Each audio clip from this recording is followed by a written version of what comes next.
takulandiraniso program yathu ya Zodiak exclusive.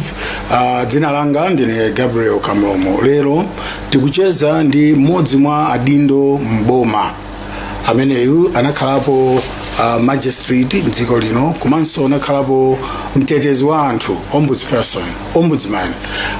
Amenewa ndi amayi Martha Chizuma, omwe tsopano ndi mkulu wa bungwe lija lotsogolera nkhondo yolimbana ndi katangale komanso ziphuphu mdziko lino la Malawi, the Anti-Corruption Bureau.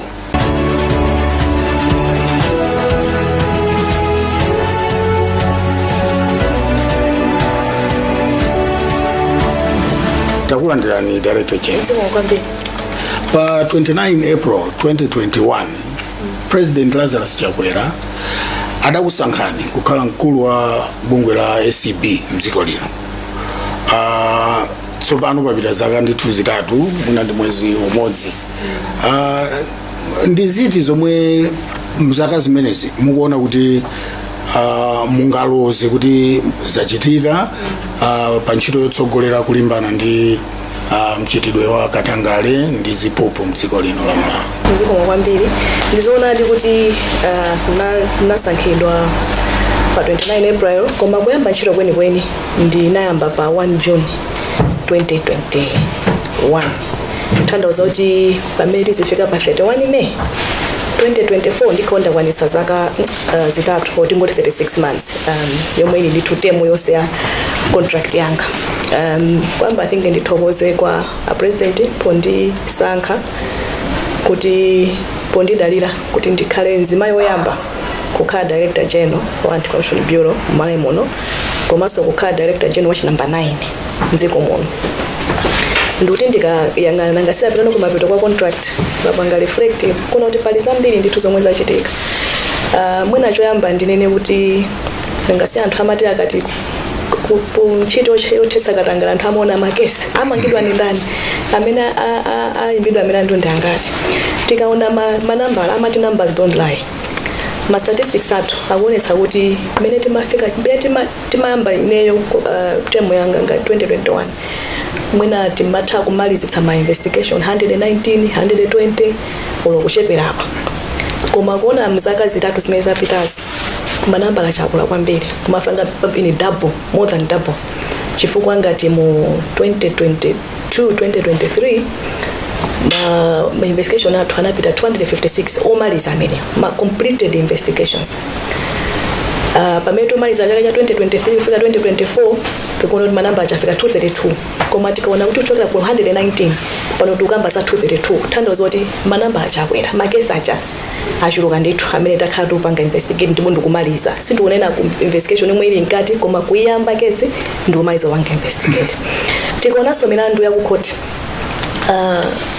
tikatengera base ya 2020-2021 timapeza kuti tikumaliza mwina 15-14 ya, koma ndithu muzaka zimene zizi tafika ndithu kumafika 23 actually chaka chathachi makesi amene amaliza ku court afika po 27, meaning kuti choka pa 16 paja kufika pa 27.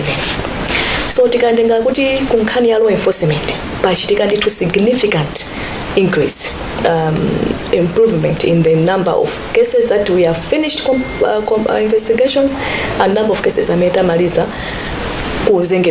kuzenga milandu kubwalo. And mwina manambala amene wanakatokhala ochuluka, especially amene akupanga prosecutive chifukwa amene ndikupatsani wandionena kuti tayamba mpanga na judgment yatuluka, koma pamene ndionena pano pali makesi ambiri amene ma judgment tukulikirabe. China chititsa zimene zindichani, what changed or what strategy did you employ? Exactly. So the number of interventions that we made, most of it is that my investigations. If you noted mu period imene tinaisetsa kuti titsipanga ma investigations onse corruption ya nyuwani ndi corruption yakale. The advantage of kupanga so corruption ya nyuwani, apart from kuti imabweretsa deterrence effect, ndiona kuti evidence imakhala live, imakhala readily available, and ndoti ngati evidence readily available ma investigations amatha kuyenda mwansanga. Mukapita ku prosecutions ndi nkhani unena kuti no focusing, unena kuti kodi makesi amene akoneka kuti chilichonse chili bwinobwino ndatiwo amene akuoneka chance of even a successful prosecution ndikuyesetsa kuti mubweretse ma resources into that case and making sure kunena kuti whenever a case yapangidwa set down ku court ndiye kuti prosecutor athu asajombe isakakhale kuti pachitika judgment chifukwa choti nakuti prosecutor kupiro sana abwere koma muzonseziso ndi kuti muli ma resources pa period imene iyi ndithu paona kuti kupiro kucha kunalembedwa ma prosecutor ambiri kunalembedwa ma investigators ambiri tanthauza kuti there were very many hands now to do the job. So ma factors onsewa ndamene athandizira kunena kuti no ma statistics athu akule tachoka kumene kuma investigations. Tikaonanso mmene ndinanena moja kunena kuti pa period iyi tinayesetsa kumapanga order and new corruption and izi zinizo ndizoti I will never regret doing that.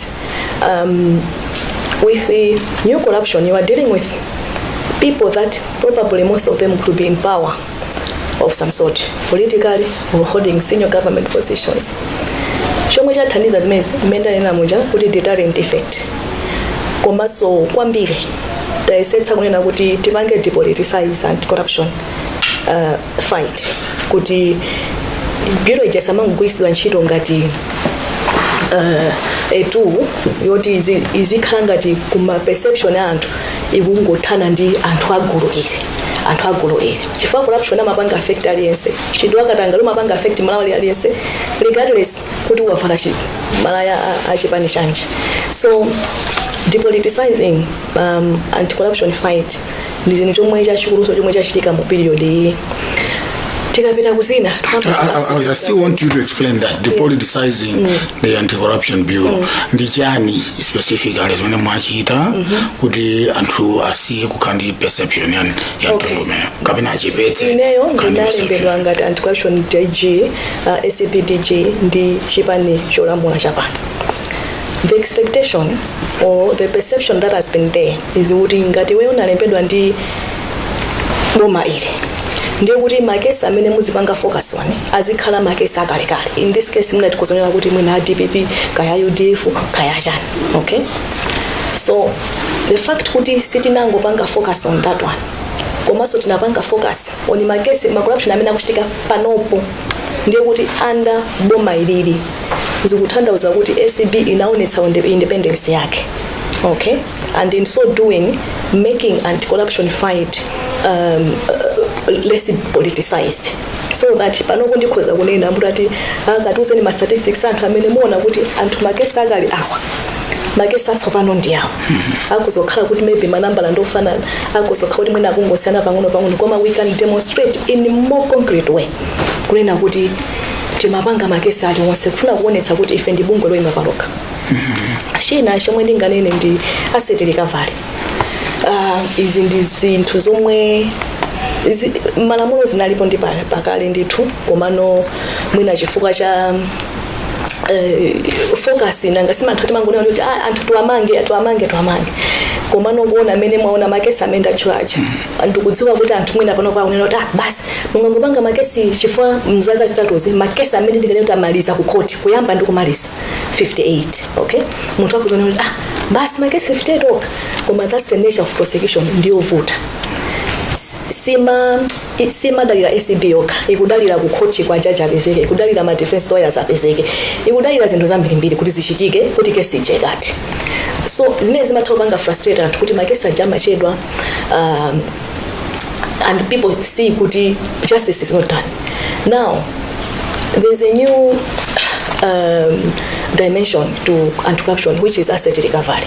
Chifukwa anthu akamapanga corruption ichi at the end of the day akufuna apeze cholowa chija ndalama cholowa chija ndi zinthu zimanyumba magalimoto and whatever ndiye kutengera malamulo amene alipo makamaka mu Financial Crimes Act pali njonena kuti tisamadikire kuti mlandu uja wa upandu uja uthe koma kuti tikhoza kumalanda katundu wa anthu amene tikuaganizira kuti anapeza katundu mu njira zakatangale mu njira zina zosakhala bwino. So izi zinthu zomwe tapangano intensify kwambiri mu anti-corruption bureau and pa period imene tinachita kupanga special team yomwe tumaicha tango team yomwe ili ma team ya ma investigators and ma prosecutors amene ntchito yawo ndikungoyang'ana nkhani ya assets. Okay, and ndinosangalala kuti through a lot of work, foundational work that taikamo munkhani ngati imeneyi. Panopo ndikunena pano kunena kuti muzaka zitatuzi tikutakuona kuti tapanga forfeit ma assets ndi awa ndi manyumba ndi ndalama kuchoka kwa komwe zinaliko kupita nokuboma about 881 million kwacha. Yomwe tikozonena kuti ndi 550,000 or 500,000 US dollars. Okay, that's a milestone. And ndi njomwe ndikuti kumabiro tsogolo.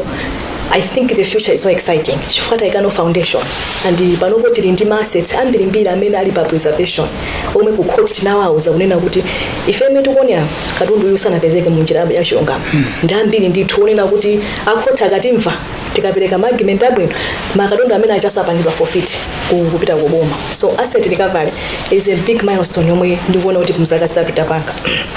Then relating to that in the lifestyle audit manyo yomwe ndi ndondomeko omwe ife aku bureau aku Financial Intelligence Authority MRA Audit Board Office of Director of Declaration of Assets tabwera limodzi nkupanga guideline or tingoti manyo yomwe ithandizire kupanga enhance our abilities kuti tizithaso kulanda katundu amene tikudziwa kuti anthu ali ndi katundu wochuluka kuposa ndalama zomwe amalandira. Ndi manyo onena kuti tikangwambira kupanga implement isintha zambiri yadutsa masepa ambirimbiri panopo ku committee ya cabinet ya legal inadutsa chomwe chikudikira panopo ndi ku cabinet yonse kuti ipange approve. Ichi chambika mu period imene ndakhala leader wa Anti-Corruption Bureau and ndi chomwe chimapangidwa drive ndi Anti-Corruption Bureau. Kuphatikizanso pamenepo whistleblower protection law mu national mu 2021 November kunali national anti-corruption dialogue yomwe anthu amene anabwera kumene koko akuluakulu aboma anapanga identify timati 7 game changers mu anti-corruption fight, and one of them was dziko lino likufunika a comprehensive whistleblower protection and whistleblower and witness protection law.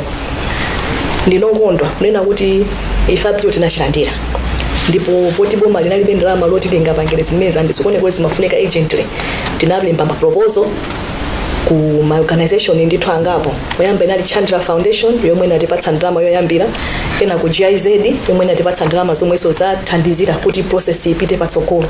Process itikoza panopo kunena kuti more than 3/4 of the work yachitika ndi law commission and tikupita kumapeto kuti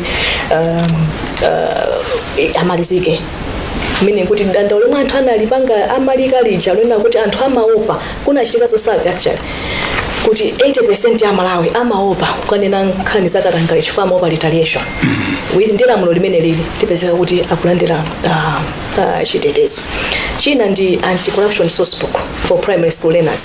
This is something that is very close to my heart. I'm so proud of it and I'm so excited. Ndi ma prospects zomwe zichitike ndi buku limene. Ndi buku omwe titakhala pasi kwa Anti-Corruption Bureau tinaona kunena kuti chitokatangale ukuchuluka. Maka mukaona kuti munthu akapanga katangale pakuzokhala malamulo kaya office kuti musapange code of ethics. Koma behind every corrupt act is a human factor. The greed is the selfishness and whatever that drives that yomwe mapanga drive kuti munthu akapange zimezi chazo. So nokuti tingapangishani kuti munthu yuyu instead of kuti akhale ma tendencies okuba odani akhale ndi ma tendencies a ethics umuntu patriotism kudziko lake. Tinaona ndithu kunena kuti kweni tingapanga kwakukulu ndikuamba kwaphunzitsa Malawi adakali ang'ono. So tinapanga ndi Ministry of Education, Malawi Institute of Education, tinakhala pasi and tinapanga review primary school curriculum. Yomwe tinaona kuti munali ndithu zinthu zochepa kwambiri about ethics, about anti-corruption. Ndi tinapanga review ndikuyika mu content yokwanira ndithu comprehensive content ma subject awiri aku primary school. And panopo I'm happy kunena kuti once tikuyipanga pilot ma district angapo.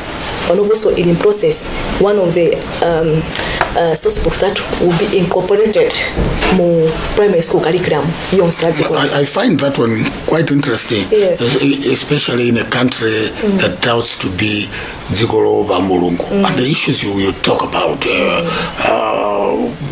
they very much, in my view, hinge on faith and other. What do you think about faith and what you're experiencing in your office? Religious faith and what you see on your desk, office one. I think it's one thing to say in Christo or whatever, to demonstrate that in your everyday life, it's a completely different thing. So it's very embarrassing and I think it's about 80% Malawi, or even more than that. Nda Kristo ali Kristo jo chimadana ndikatanga koma tikaona kuti Malawi ambiri amene ali involved in nkhani zakatanga nda Kristo amene.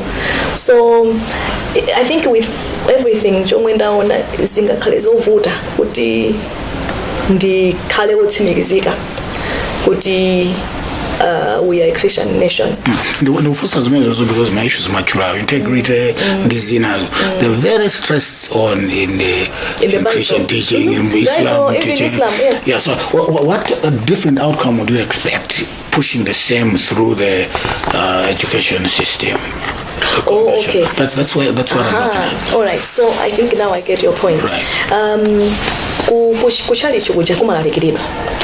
If you have noted it, and this is something that we observed, because in 2022, we even had an interface with most of the leadership of the faith community in the country, where tinauza kunena kuti tu machalichi zoti tizingo kalemba za zigololo adatale kaya machimo wa kusathandiza anthu osauka or whatever. Yes, ndi machimo koma m'Bible momwemo mukamba so za corruption. So I'm not sure koma inaenda pita machalichi ambiri where nkhani za corruption sizimankhulidwa ngati chimo. I hope motivated. Sizimankhulidwa ngati chimo, such that the only time yomwe ndinaona kuti there's a lot of excitement amongst the churches kugamba nkhani za corruption, kuitenga corruption ichangati chimo, kuti mbusa olo wansembe akaime kutsogolo kumanena kuti ngati mubweretsa ndalama zokuba muchalichi kuno ndi chimo, is somewhere from around 2022. So ndi mbali ina yomwe tufuna kuti tipange emphasize through the church kunena kuti adzikamba ndithu nkhani za kuipa kwa ntchito akatangale, ndipo kwayo ndizosavuta chifukwa chomwe akuyena kugwiritsa ntchito ndi Bible lawo kapena Quran po panga zimenezi. So look, even if you ngakhale kuti munthu atafuna kupanga kunena kuti kudutsira kuchalichi sizikuyenda, it does not mean kuti kudutsira ana tisapange, kudutsira ku maphunziro atsiku ndi tsiku ana tisapange, chifukwa chomwe tikufuna kugwiritsa ntchito tikuyenera kuyuza all multifaceted interventions kunkhani yakatangale. Sitingangoti tiyuza kuchalichi takhala pansi ngati kuchalichi zokanika tiyese somba njira zina, koma I don't think kuchalichi zokanika pali ndithu ena ndithu mawu awiri atatu amamva kukakhala kunyumba nkoganiza unena kuti ina I think ndisi, koma patukamba za ana amene tikufuna tapange socialize into integrity kuti akamadza kula azakhale ma PS, azakhala Gabriel Kamulemo, azakhale a DGICB ozika mu chikhalidwe cheni cha ubwino cha kukonda dziko lawo komanso panga zinthu mwachilungamo. So ndikukhulupirira kuti kayamba mwana uchali pamene pachaka amadza kula azakhala mwana osinthika. So nchifanira wena kuti for me ndimakhala so excited with this project chifukwa it's literally creating a whole new generation of Malawians amene adzakhale ma leadership positions in sogolo komanso anthu ma citizens olongosoka. Yeah, so that's one thing. And maybe just to add kunena kuti through the successes ya ichichi Ministry of Education anashoto kuti yambira ntoni ya secondary, yambira ntoni ya tertiary, such that panopo tili nkati kuyamba initial work towards that. So it's really exciting for me. Kuphatikiziraso apo pali tikufuna kutsegula no ma office ma district moti panopo panthawi imeneyi chaka chatha tinapanga identify 3 districts: Mchinji, Mangochi, Karonga. Koma panopo kumene atipatsa maofesi ndi ku Mchinji ndi ku Mangochi. Tipeza maofesi tikungodikira kuti khale ndi ndalama tipange finish tiapange operationalize. Tapanga during this time ACB yalandira ma award. Okay, these are milestones when I was a campaign and my award through Public Relations Society of Malawi Human Rights Commission, being one of the best, actually the second best public institution in compliance la mulola access to information. That's not a main achievement. Okay, I agree that Ujanta is also my sets for better information. Yeah, and then Pompano also Talantira award. My award I will actually. Menana Ligu African region. Menana Bangita International Anti-Corruption Academy. Amafuna kuti anthu apenge ma submissions ma institutions I see anti-corruption in Africa. Abeleke ma submissions ma innovative work. Amene akhala kupanga onetsa collective action, meaning kunena kuti ma agencies wazoma kupanga tokita ntchito ndi mabungwe ena wanthu ena pofuna kuchetsa titsogata kunchiredwa akatangani. Kunalowa ma submissions 10. Amene anawina ndi atatu. Mwatatu awiri anawina ndi ACB ya Malawi. That's for me it's huge, and International Anti-Corruption Academy si samwana ya. So tinawina ma award kutengera pa pachani pa nkhani yathu ya anti-corruption sourcebook metagwira ntchito bwino ndi Ministry of Education ndi Ministry of Education ndi cooperation yathu ndi Football Association of Malawi ndithu. So pali ndithu zinthu zambiri panopo ndikhoza kukamba kuti mene timabwera 2021 ngati panali donor amene anali okhazika mu anti-corruption bureau anali mmodzi timati International Center for Asset Recovery. Koma pano ndikhoza kuti aphatikiza mwina madonor 5 kuli GIZ, kuli World Bank, kuli EU, kuli UNDP, kuli UNODC, kuli Chandra Foundation. Onsewo ndithu akuyesetsa kuthandiza ACB panopo muzintchito zina ndi zina zomwe tikupanga zomwe ndikamba za anti-corruption sourcebook ndi GIZ, UNDP. Ena aliyesa akuyesetsa kutithandiza apa ndi apa kuti chiro athu ipite patsogolo. So ndikatenga milestone mwina sindikwanitsa ndeza mbiri ndiponso ndinakusiyanira kuti muyenezo seza chifukwa kutsogolo ndikufuna kubwera ndi funso lina lokhudzana ndi ntchito yanu inuyo. Ifake ndinakulolani kuti muyankhule mmene muyankhulira. Mungatanenera muja kuti matazaka zitatu tsopano ndipo kuti contract imene munasainirana ndi boma ikuyenera kuti iti kumapeto wa mwezi wa 31. Nchifake ndimakulolani kuti munenezo seza ndimafuna ndikufunsa misofunso kutsogoloko ndikufunsana lokhudzana ndi ntchito imene. Pamene paka ndali pano tikambe nkhani yonena kuti zokhumudwitsa zimene mwakumana nazo pa ntchito yanu mungazinene kuti ndizotani? Ntchito ya anti-corruption by its very nature sizamwana and mwina mene ndinalili before 2021 ndisanalowe ndi mene ndilili pano ndi anthu awiri osiyana kwambiri chifukwa cha zomwe ndazoona actually winake tsunake sokhandi nkandandola nzoti kodi umagayiza kuti ziwembera zitoliro kuti uyu no ntchito iyi ndiyo kuti tizikunena kumene eti so but its very nature corruption is very complex, it's very dark, it's very dangerous. Yeah. So with that naturally comes with my challenges. Challenge mwina yoyambe mwendinga inene ndi kani ya ma resources. Yes, ndikutapa nokunena kuita kwanitsa kupanga ichi takwanitsa kupanga ichi. Koma mwina tinakatokwanitsa mbombosa hapo. Okay. Koma kwambiri ndi ma resources and ponena izi ndikupanga knowledge kuti bazaka zitatu boma linaisetsa kuti patsa ndalama. So I think mene ndimaona ma statistics ma figures athu amonetsa kuti tinakwanitsa apo manapanga increase with almost 13% ya budget average ya 13% kana ku 9%. It's one thing to increase funding for work like imene mukukira ino and another thing to get the funding at a time you need it. Exactly. Were you getting this money when you need it? Exactly. So mene ndimena kaso issue kwambiri and like even 2023 2024 yomwe yangotai financial year 4 months sitinandilile to zero So 4 months funding sina bwere, and for funding yomwe tinalandira inaliso yodola kwesi mafunsa kuti chochitika ndi and sikuti ndikuyanthula wokai ma office ambira boma ndikuti analizizi chifukwa akabwera kwa ife tikamayankhula ndi mwachitsanzo anduna azofalitsa nkhani tikamakamba nkhani ya anti-corruption bureau every time amatiuza kuti amakupatsani ndalama ndipo anti-corruption bureau iyi yandi ndalama zochuluka kwambiri. Okay. Sindingapange comment zimene anayankhula koma ndikungokuwuzani kunena kuti manena kuti mwamata kukhala miyezi 4 opanda funding. Yeah, I mean izozo ndizoona. I mean numbers don't lie. 4 months tinandire funding.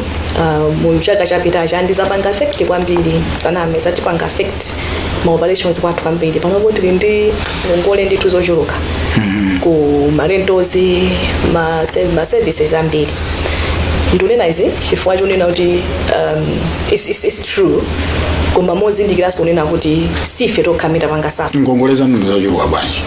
I can't have mwina figure panopo komano khali ndoti we have struggled with ndrama zochepa ndi ndrama zambiri. No, ndi ndrama zambiri nanga mendo unena mukunena kuti funding ya 4 months sitinalandire mungu itenga kuti 4 months yosalandira institution yonse ndiye kuti mwezi umene umaneto sitinalipire ma services ena ma security sitinalipire ma stationary panopo ndi nkhani yovuta kumbiro kuti upeze stationary zinthu ngati zimenezozo so it's been very tough ndisanami. Yeah, that's the truth.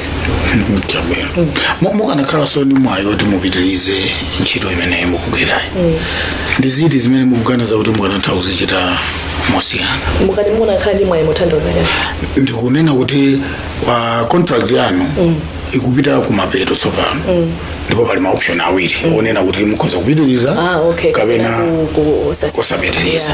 Okay, no, sindikufuna kupitiriza.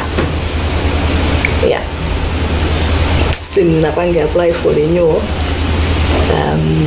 So are you free to discuss the reasons for deciding not to renew? No, I mean employment contracts are personal things. I think you worked for us. Yes, I worked. And we're asking you and you're telling us it's private. Yeah, no. The most important thing was kuti ndamaliza, and this is amidst my challenges I'm being made now. I'm so proud and I'm so thankful to God that we are able to say ndamaliza contract. I have decided not to renew for so many reasons. Maybe major one of it is being kunena kuti ntchito ndi yovuta and munthu ineyo ndikhoza kunena pano kuti ndagwira zaka 8 continuous osapuma kwenikweni mvumbukira ndinali ku ombudsman. It was also hectic ku ombudsman zimene mapanga sindimapita holiday one ngosoka kuti wanene kuti munthu apita ku holiday and ndimakumbukira kuti namaliza ntchito ineyo ku ombudsman pa 31 May 2021 10 p.m. Mende matuka mu office ku ombudsman mene mati 7:30 by 1 June 9 do fika 112 bureau and you can imagine 3 years yango. And I remember very well kuti anthu tu ankakunena ni kuti Martha she's an iron lady. Everybody believed in you. Yeah, but 8 years she's going to anti-corruption bureau ndi kuti kumene kuso kukayaka moto umene unayaka ku ombudsman. Koma tinadzaona pakati apa kuti office yanu imaoneka kuti kukhulana pang'ono ndi office ya osalisa pang'ono inali kukhulana ndithu kwakukulu ndi office ya director of public prosecutions nthawi zina zake kumaoneka kuti mwinaso zikukhudza unduna wa zachilungamo minister of justice nthawi zina kumaoneka kuti mwina zikukhudza so ODPP. Is that relationship normalized now? Are you living muona kuti ubale umene ndi wabwino kuti amene akubwera after you adzapeza kuti pali ubale wabwino? Ndizinthu zoti ndizikho zovuta kuti ndiyanke nanga santhu ena opalibe koma ineyo kutengera kumbali yanga palibe vuto ndogwira nawo ntchito bwino koma zinazo kuti ndi ma perception eti perception can be real or just imagined.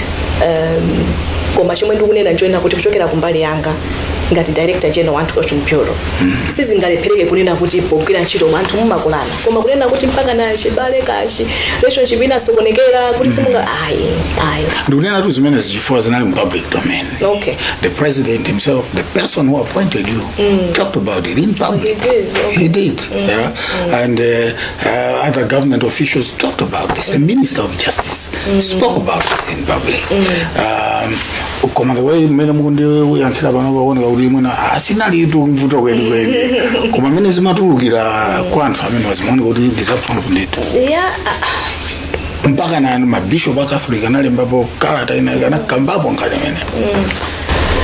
Yeah, but I think I want to maintain my response. I know kuti kunachitika zambiri, and as you say anthu munaona public kuti zichitika izi ndizi koma chungamo chake nchoena kuti office ya anti-corruption bureau ndi office ya director of public prosecutions ikwira ntchito bwino.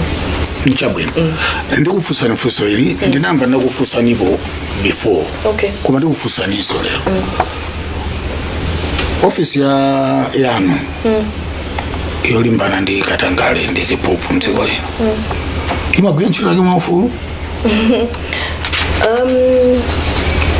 The constitution says it should be an independent is it? Yeah. No, the Corruption Act actually. Yes, the act. Yeah. Right. The bureau shall work independently without interference. Would you honestly tell me lero kuti bureau yathu anti-corruption bureau yathu imagwira ntchito mwaufulu? The institutions like the bureau, I think independence yao imatengera kwambiri ndi mmene leader wake wa institution yafunira kukhala independent.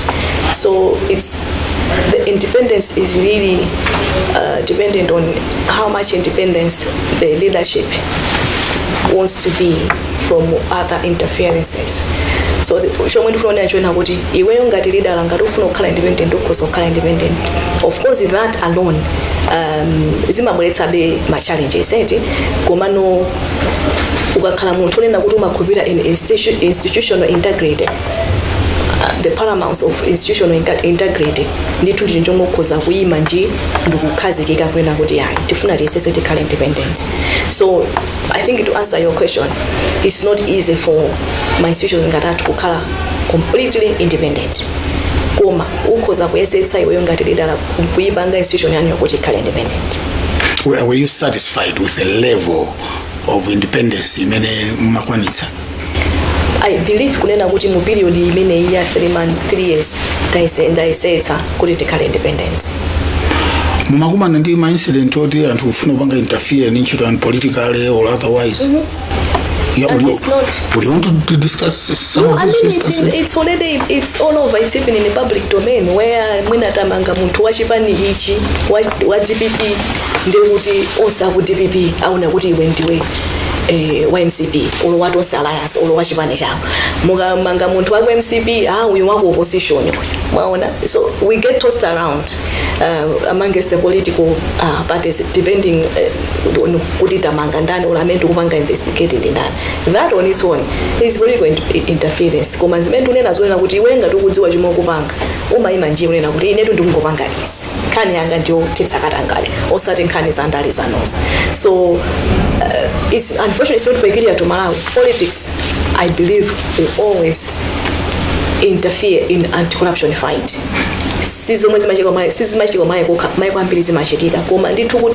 How you overcome that will depend on how the leadership of that anti-corruption agency wants to be independent.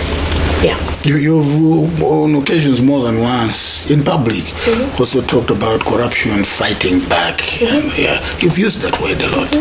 Is this the fighting back or there's a different way of fighting back? Have people tried to corrupt you to get certain things not done?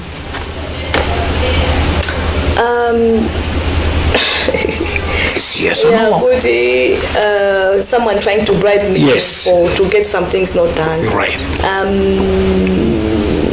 Has that happened? I wouldn't say directly.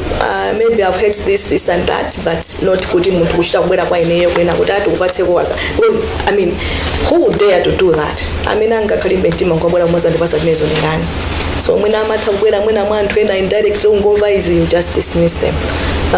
Komano, it hasn't happened directly to me. Yeah. Masiku apitawo ku SCB kudayikidwa notice and we came to know about it. Kuti antchito aleke mapanga katapira. What was happening?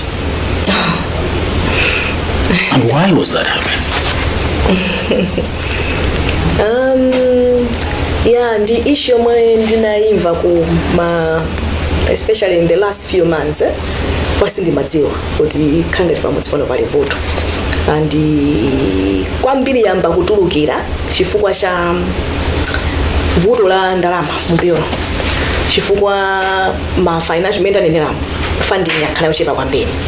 Now kumapezeka kuti anthu atogwira ntchito uku kukupanika nkhani za AIP koma kupiro kulibeko fuel kupiro kulibeko malawa so ndapatse ma investigator akulenga ndalama zawo ndikumakapita nkutsalemba ma program awo kuti no boma lipereka boma limene likutenga zaka miyezi 6 miyezi 8 anthu achasana andile meaning kuti people are in financial stress. Now tilenge zimenezo ndeti phatikize the general economic condition of the country where everyone is really, most people rather, maybe not everyone, koma anthu ambiri ndithu akudandaula ku nkhani ya kapezedwe ka chuma ndikuphatikize ntchito ya ku bureau yomwe ili kale stressful. Okay, kunapezeka ndithu kunena kuti chifukwa cha situation imene apangidwa create mapezeka kuti ndikumva noet ngati head inokuliza ndipeza kuti wakuti tu chatu khanga sizikuyenda panabwera anthu angongole pamodzi pano and through maybe interrogation pamene nazamva kunena kuti paliso toyenda khanga ti pabiro pano pamachitika katapira. Okay, so ndipamene tinaona kuti because zimafika pachakuti anthu ma financial stresses akumakhani ma mental breakdown. Okay, and on the verge of being suicidal. Yeah, so nina kuti tisafike koluza moyo chifukwa chonena kuti nkhani ya ndalama olokuti anthu ali pa financial stress fana atenga makatapira especially ngati makatapirawo anatengedwa pa bureau pano ndi chifukwa tinalemba notice manager kunena kuti yayi ntchito wakatapirawo ndiola kuika pa malamulo ndipo kunena kuti ngati amene apezeka kupanga zimenezi ndoti panga disciplinary action. Ndithu bwino nthawi yanu taonanso kuti at some point munthu amene anali mu office yanu kalero anapezeka kuti wamangidwa pomuganizira kuti amachita za katangale. I'm just thinking, what were you thinking at that point, being in that office? When officer we know that nakalabo office who probably experienced the same things I'm experiencing is in this predicament. So I was thinking like, in essence, okay. Maybe let me not comment. I think I think. But how you took it, how you reacted as an occupant of that office. Let's leave the case aside. Still, so I think it's very inappropriate for me to put it careful so Now, if 3 years ago you had the knowledge that you now have about the experiences in that office, would you have taken up this job? If 3 years if on 1st June 2021 I knew that I would be arrested on 6th December. No. If you had no, I'm answering. Right. Okay, I probably would have thought twice. I know what you're asking. But if 3 years ago, yeah, you knew the experiences. Right. Yes, you got my question. Yes. Then, by 1 June 2021, ndikanadziwa kuti pa 6 December 2022 ndizamangidwa ndapolisi mama wachani sibwezi ndavomera chifukwa experience zimene inandipweteka emotionally and psychologically and physically. Were you satisfied in the manager in a chair? It's let me not comment on that one. Okay. Ndinu DG waji number 9. Pamdanda ndo akulu abungwe limene kuchokera pa chiyambi pomwe. Komanso ndinu mzimayi woyamba kukhala pa udindo umene. Ndizotani zomwe mwakumana nazo pa ntchito imene. Zomwe inuyo munganene kuti zikukhudzani ndipo zikukhudza the fact that inuyo ndinu azimayi zilipo zina zake zimene mazoona kuwaganiza kuti izimene zikuchitika chifukwa ndinu azimayi nthawi zambiri sindifuna kuti ndiziganizira zinthu in that way koma nthawi naturally umatha kuziganizira law enforcement kunacholokazi bambo edi law enforcement ndiyazi bambo kwambiri and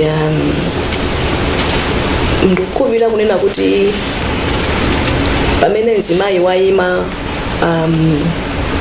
ndikupanga china chake by very nature ya ntchitoyo komanso by gender dimensions mwina nthawi zambiri kuti mwina tikhulupirire kuti mzimayi akhoza kukwanitsa kupanga izizi zimakhala kuvuta ku mtundu wa amuna such that ukakhala kuti mwina mzimayi ukuchipangati mwina walimba mtima ndikupanga chinthu chija and which people did not expect pamakhala chipushback ina yake. Okay, I cannot be very specific when I'm about incident yakuti koma ndithu it's a cumulative of some different experiences omwe ndakhala nazo zomwe zimandipangisa kuti kuna khala nzibambo ndakapanga go through this when they invite. So yes, I can see some elements of that during the 3 years that I've been there. Could some things have happened to me negatively chifukwa choti ndinanzimayi tikatengera zomwe mwadutsamo mzaka zitatu zimenezi mukuyembekeza kuti pamalawi adzakukumbukireni ngati DG wota. Okay, I think mwina tanena kuti amalawi azandikumbukire ngati DG amene mu period yake gave this country a fighting chance against corruption. And when I say fighting chance, I mean mu period yathu sitinabange shy away from dealing with even the most serious of corruption cases.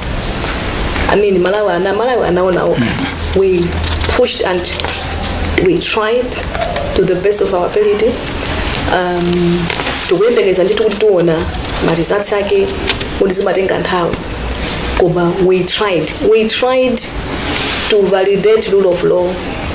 We tried to ensure that there's accountability for corruption. We tried to show Malawians that impunity is not guaranteed in this country. I think we tried that. So if there's anything that Malawians can remember me is Kuti. During the period Yamata Chizuma, I think this country had a fighting chance, and I still believe, even with the challenges and everything and pushbacks, that fighting chance is still there for the country. Mwina tuyena kunena kuti adzakukumbukirani ngati mkulu yemwe mwina anali nawo mgulu lopanga ziganizo zoletsa milandu ya Dr. Bagiriro, kuletsa milandu ya Dr.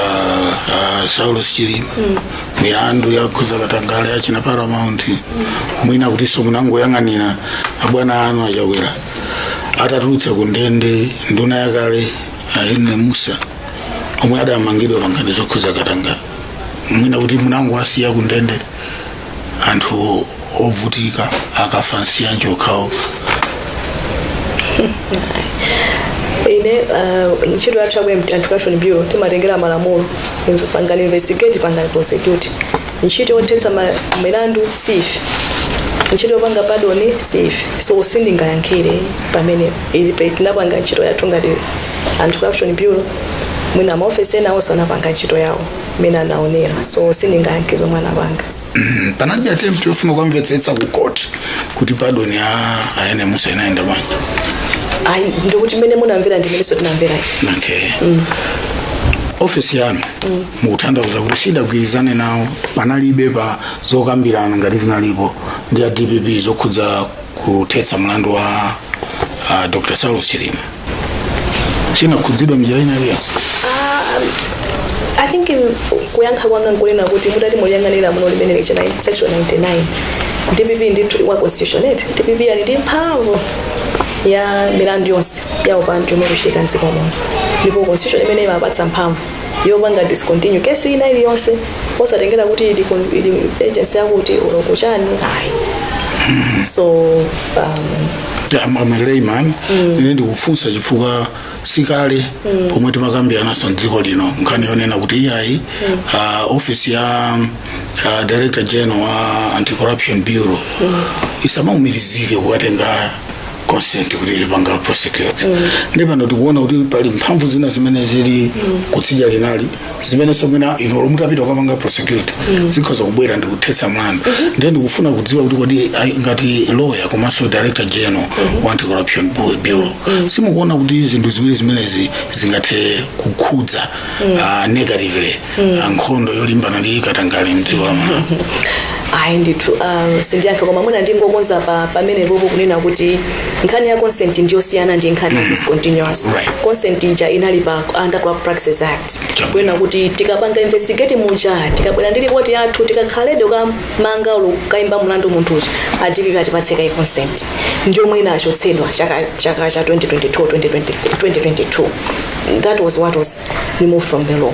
Koma mphamvu izi zomwe zili nda DPP ya discontinuous zili mu constitution. Okay, meaning kuti ndizamphamvu kwambiri fa zili mu constitution. So even then simukuona kuti mphamvu zimenezo zingatsamwitse your desire to make progress against corruption. Well, I think ndisapange comment on that one. Okay. Akafukufuku wangapo akuonetsa kuti Amalawi yochuluka akuganiza kuti mchitidwe wakatangale ndi ziphuphu ukunyanya kwambiri dziko lino, especially after Cashgate nkhani zache na Zunet Sata because ukwiza nazo zimenezi. Yeah, I think vuto lingakhale kuti lili pa. Yeah, let's face it, vuto la katangale nziko muno ndali kulu zeti ndali kulu sikuti ndingamakhale pano to sugarcoat something that should not be sugarcoated ndali kulu. And that's why I'm so hopeful kunena kuti some of the foundational blocks amene taika ka period akaka when tunena za lifestyle audit manyo whistleblower asset recovery zomwe tikufuna upangazi really zithandizira. I mean whoever will succeed me atati azipititse nsogolo lukhubiro zithandizira ku mchitothetsa katangale chifukwa imene tunena kuti katangale anthu samangopanga for the sake of kupanga amapanga kuti apeze china chake. Now tikunena kuti ndi ma efforts ma interventions amene taikawa tidzilanda katundu amene ucha. Okay, then there will be no motivation for doing that, for doing katangale, and consequently mabezeka kuti tipezeka kuti mchitidwe wa katangale ucha uzikhala ukutha. Mandimveti. So yes, sindikukana kunena kuti vuto lilipo ndipo ndilali kuti ndithu ndipo likupweteka dziko. Koma chomwe ndifuna ndineneso choti my efforts amene taikawa ndili hopeful kunena kuti give them 2-3 more years Kupita kutsogolo tiyamba kutha kuona ndithu kunena kuti zinthu zichazamba kusintha. Yeah, zimatenga nthawi kuti tibwere ndi zonse coming up with the manuals, whistleblower protection ndi nthawi and effort kufuna ndalama kutani. 3 years maybe is not enough for someone to completely do everything. Koma ndikukhulupirira kunena kuti amene abwere kutsogolo apitiriza ndithu. Ndibwereso kwa President Lazarus Chakwera ndikulimbikira kumene kuchifukwa ndi amene adakusankhani kuti mukhale paudindo umene mwakhalawo. Pakati apo ankadandaula ndawo imeneyo ambassador wako America ali young David. Yeah, amadandaula in public kuti akudabwa kuti ambassador Young amapezeka ndi information imene iyeyo ngati president yokuza zakatangale dziko lino samayipeza. Ndikukumbukira kuti funso limene lonso ndidakamfunsa David Young muno wake ndipo adandiyankha kuti iye alibe nazo vuto zimenezo ngati ali a president sakupeza information yanziwawo, that's his problem, but for him amatha kukwanitsa kupeza information yokuzana ndi katangale mdziko lino. As a head wa bungwe limene lilotsogolera nkhondo yolimbana ndi katangale, would you have had an idea where the American government was getting information on corruption? Sindinamvere speech ya Chakwera, so I can't comment. Right. But I can vouch he did say that. Okay, as I said, ndivura kuti ndiyange. Ndipanga based on what you said, ndizovura fanda kana kuti andinamva ndichakuti ndikanatha kuyankha kuno bwino. Right. Yeah. No, I will leave you at that. Okay. Koma nkhani ina yokhudzana ndi boma la America ndi nkhani yokhudza anthu amene anamangidwa mdziko lino ndipo milandu yawo ili ku court ya Katangale ndipo analetsedwa anawapanga ban kuyenda ulendo opita ku America kuchokera pano iwo ndi mabanja awo omwe amene watundu odzikiratu walene Matemba former IG former I think legal advisor of police ndi ena. Were you not disturbed when you were in court and then somebody else kunja akukamba sonkhani zina zokhudzana ndi kesi yomwe we not thinking mina zikhoza kusokoneza kesi yanu in court? In what way? All I know is kuti Americans achanapanga according to malamulo awo akukamba za dziko lawo eti anapanga according to malamulo awo mmene ndinachionera ndi lamulo lomwe analitchula I think mu press release licha. So I think that's all I can say. Okay. The manena ni mafusa as many as also because again the person who employed you was in public with a very different view from yours. Do you meet the president sometimes? Yeah, he's my employer. Okay. What do you discuss? In our employment contract. But you work for us. You work for the people of Malawi. Yes. And the people of Malawi watching us. So they would want to know.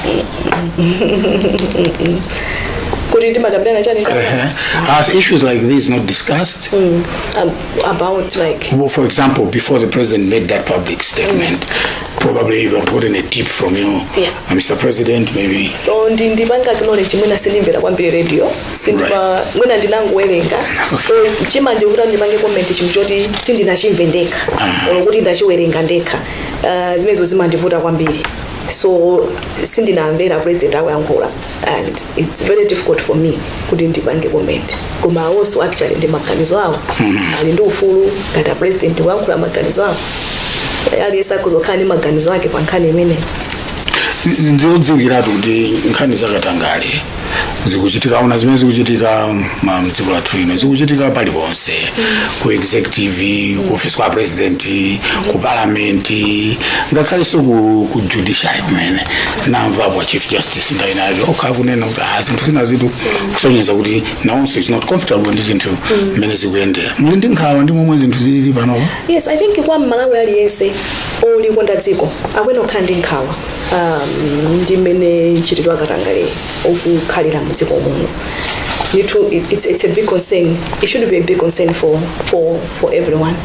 Kumabe ndikumakhala hopeful with my interventions amene anti-corruption bureau yapanga komanso imene ipitirize kupanga kutetsa nchitidwe umenewo. So corruption in the issue nena kuti izikhala on the national dialogue nthawi zambiri chifukwa it's real and its impacts are very real.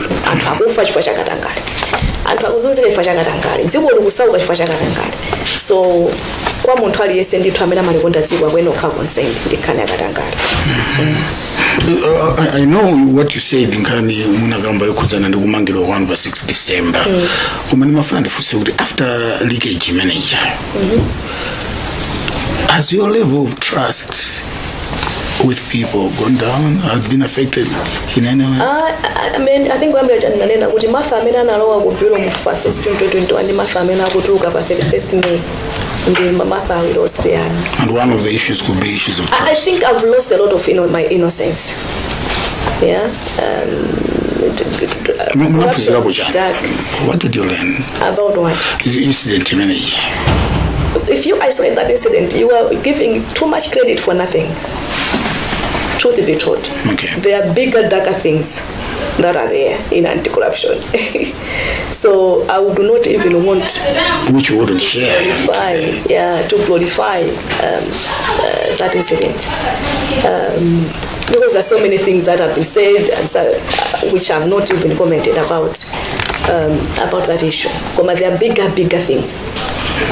So all I'm saying is, truth be told, I think I've lost a lot of my innocence, a lot of respect for so many people. I have lost it. I have come to admire some of the in this country ethics in government, and I've come to admire people like those. people who have got passion for this country, I've met them through this job. So it's a mixed bag of really dark things. Zomwe ndaona zinthu zoopsa, zinthu zovuta. Komanso on the other side, ndaona ndithu very good people who are passionate about the country. Are you living a disappointed person? I am living quite satisfied. Kuti ndamaliza, and I've managed to do zomwe ndinakatha kupanga munthawi to the best of my ability. I think that's what I can say. If you met your successor today and they ask you kuli mwauze in one sentence the office ya Director General ICP and office ya Ntundu wanji mkozi wauzanya?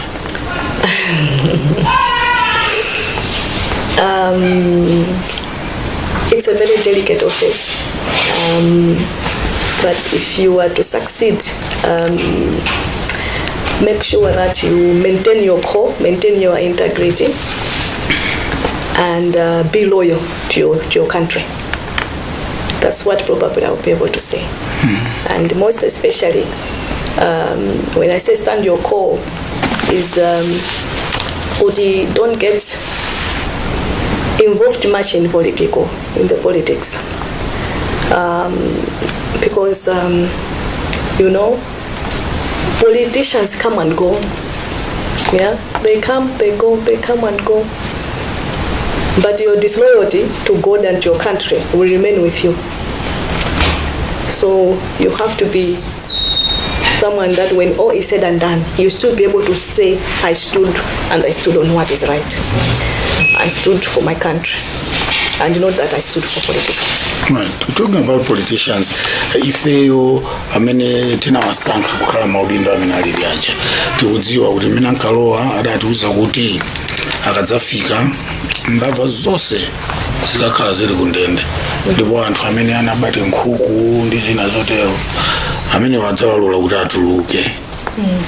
In your assessment as DG, muona kuti mbava zeni kumalawi kunoko zili kundende kapena zili kunja kuno?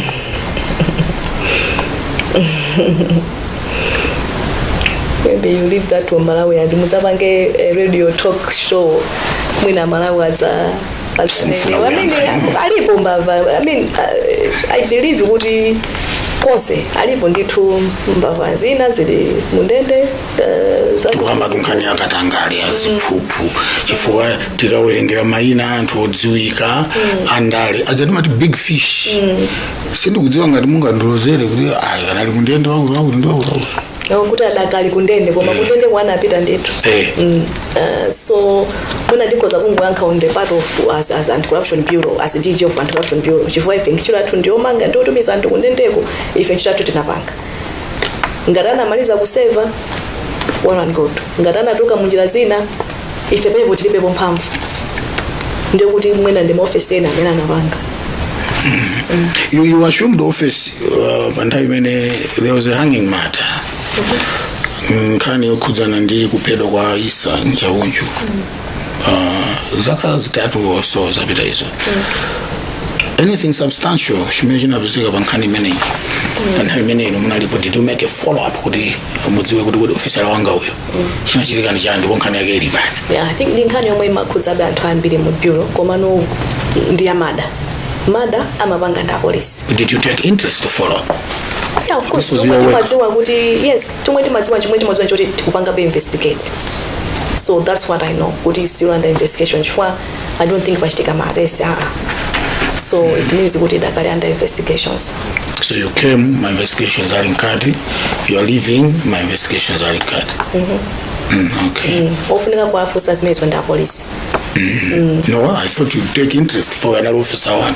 Yes, koma ngati mwina kukuzana kunena kuti tikupanga be investigate, what else can I say? Umango chilandira kunena kuti poti ndi mbali yawo na usapange mbali yawo. The National Anti-Corruption Strategy 2, I think 2, if I'm right, ikutanso chakachi. Yes. Right. Office yanu yachitapo zotani kuti mpange process mina strategy yatsopano as you're leaving office. Yeah, so indeed kupanga expire chakachi no. And panopo ntchito yamba kale. preparatory work for my surveys, machani, to inform the new anti-corruption strategy, which I believe will be 3. So that is funding it from UNDP and Chito Yambagari. So kuti anthu adenkawa iziteka komanso mwina kungu awo samalayo kunena kuti national anti-corruption strategy chifu inakumana ndi mavuto ambiri kumambiro kucha covid ndi zinzake, meaning kuti implementation ya activities inamba mochedwa mwina 2022 anyway 2021 2022. So the point I'm trying to make is kuti within bridging period this is what my activities ena kuchitikabe under this strategy. Yeah. Tukupita ku matsiriziro a program yathu mwina ndikufunsani kuti lilipo mwina funso limene ndakufunsani limene mukuona kuti mwina mukadakonda kuti muonjezere zoyankha zake chifukwa interview ndiona ngati mwina ndiyo maliza kwa ife muli pa udindo ngati Director General wa Anti-Corruption Bureau. Yeah. No, I think palibe koma kwa mkando kuthokozani kundipatsa platform hii koma, so I think from the very bottom of my heart chokera pasi pa mtima panga kufuna kuthokoza Mulungu chifukwa tunena kuti ndikunena kuti ndomaliza contract, ndikunena kuti ndakali ndi moyo with everything chomwe chachitika pakati pa ndi chinthu chachikulu kwambiri. So kuthokoza Mulungu komanso kuthokoza Amalawi. Did you get to a point where you felt ndikozo kufa? Yeah. Yes.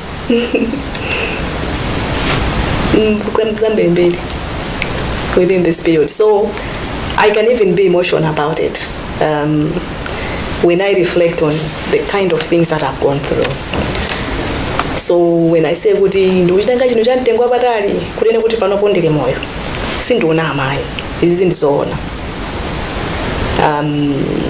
Yeah, so I'm very thankful to God and I'm very thankful to Malawians. I mean, if there's one public officer who has received support, I would count myself to be one of them in terms of my work.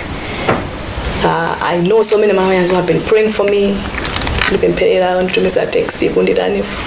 Sanje to Chitipa. So many supporting the work, just helping me to keep on keeping on. So ndinothokoza kwa basi kuthokoza atosati masewe komanso kwathokoza president kundipanga trust ndi responsibility ngati imene kukhala nzima yoyamba kukhala Director General wa Anti-Corruption Bureau si chinthu chapafupi,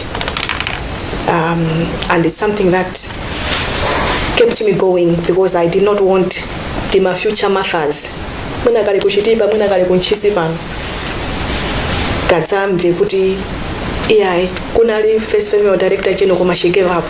I didn't want that.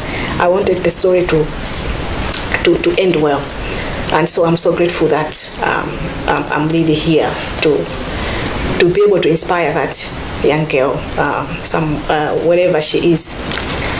So I'm thankful to God, Malawians, the president. I'm so thankful to my colleagues at the bureau. You know, most of them have now become family in many ways. There are times when people outside are seeing things totally different from the way they are in the bureau, and that imbalance. You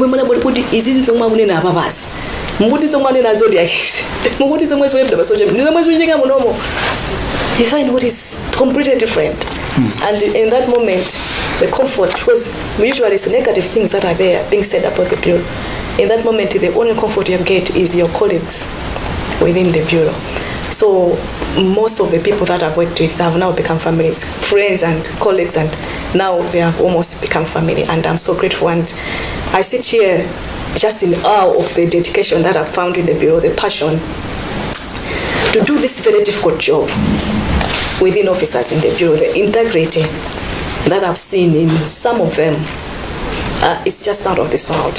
So I feel so privileged kuti nditumu mulungu mupulani mwakemo anaza kika kunena kuti Martha Chizuma azakwira kuntchito ndi anthu awa ndipo azakhala leader wawo. I've learned a lot from my colleagues in the bureau. I'm so thankful to my family for being very supportive of me. I'm very thankful to the media. I'm very thankful to you probing us. I'm even thankful to the people amatapanga criticize. Chifukwa ina amapanga criticize zona. You know, through my criticism wao takwanisa kukonza zina ndizina. Komanso ena amene kungokupanga criticize. Chifukwa takudziwa zomwana apanga. Iwo kungokuyamikira kuzodzidabwa. So I'm thankful to them. Amene mwina amatinena kudziwa kuti nawo sakupanga zinthu zosalongosoka kungofuna kudzitetereza. Chifukwa tikudziwa kuti kulipanga criticize kwawo kutinena kulipanga isati ndoti timathandizo tikugwira ntchito rondo. So I'm living a very grateful person by every meaning of the word. Chifukwa I've gotten support from all walks of life. Holiday Zambia? No. One thing I know is Chizuma. You know, I want to rest my brain, I want to rest my body. I've got some elements, I've got a problem with my disc. I want to see if I can have that one sorted. So I think the first month currently trying to just recover, unwind, and finding that Martha who was that Martha before 1st June 2021, because I need her back. No, tukufunirani zabwino zonse pamene mukupita ku holiday kukapuma munaso kupeza zochita zina after office nga Director General wa Anti-Corruption Bureau. Amenewo ndi Martha Chizuma, mkulu wa bungwe lija lotsogolera kulimbana ndi mchitidwe wakatangale ndi ziphuphu mdziko lino. Lero atifotokozera kuti mwezi uno wa May 2024 ukhala wotsiriza pa udindo umenewu chifukwa sapemphaso kuti agwire ntchito imeneyi. Munali ndine Gabriel Kamlomo, zikomo.